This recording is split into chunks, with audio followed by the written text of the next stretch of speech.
Salam Mangrover! Program pemantauan mangrove sangat penting untuk dilakukan, yang bertujuan untuk mengetahui persentase kelulusan bibit mangrove sebagai hasil dari program pendampingan pemantauan dan penanaman mangrove yang sudah dilakukan oleh Mangrove Tech. Mangrove Tech memiliki program pemantauan mangrove rutin untuk menjaga persentase kelulusan bibit mangrove yang sudah ditanam tetap optimal. Skema pemantauan mangrove yang dilakukan oleh Mangrove Tech adalah memonitoring dan mengevaluasi terhadap pertumbuhan bibit mangrove yang ditanam dan menyulam bibit mangrove yang gagal tumbuh. Monitoring dan evaluasi dilakukan dengan cara mengukur tinggi bibit untuk mengetahui persentase tingkat pertumbuhannya. Di lapangan, sering ditemukan bibit mangrove yang gagal tumbuh karena beberapa faktor yang secara signifikan menurunkan persentase kelulusan. Hal ini menjadi ancaman serius, terutama karena program rehabilitasi mangrove sering bertujuan untuk menghitung karbon yang memerlukan tegakan mangrove yang hidup minimal berusia 3 tahun. Berikut adalah beberapa faktor yang menyebabkan kegagalan pertumbuhan bibit mangrove. Yang pertama, tertutupnya saluran inlet dan outlet air pasang. Salah satu faktor utama adalah penutupan saluran inlet dan outlet air pasang.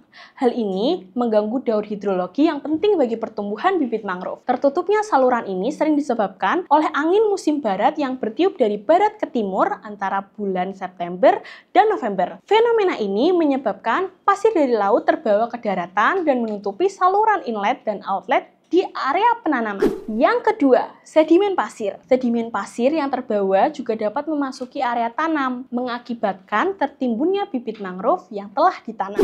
Yang ketiga, kekeringan ekstrim akibat El Nino. Kondisi ini diperparah oleh kekeringan ekstrim yang sering terjadi akibat fenomena El Nino. Suhu udara yang tinggi dan curah hujan yang rendah menjadi ancaman serius bagi pertumbuhan bibit mangrove loh. Suhu yang tinggi dapat mengurangi kelembapan bibit, sementara curah hujan yang minim meningkatkan salinitas air, melebihi ambang toleransi bibit mangrove, terutama saat bibit sedang dalam fase adaptasi tumbuh. Untuk menjaga keberlangsungan hidup bibit mangrove, terutama selama fase adaptasi kritis, maka hal tersebut di atas harus diatasi. Beberapa cara mengatasi dan solusi yang dapat diambil antara lain: yang pertama, penanaman pada musim hujan atau akhir musim kemarau. Melakukan penanaman saat musim hujan atau setelah musim kemarau berakhir dapat membantu bibit mangrove beradaptasi dengan kondisi lingkungan yang lebih kondusif. Yang kedua, perbaikan saluran inlet dan outlet. Melakukan perbaikan pada saluran inlet dan outlet air pasang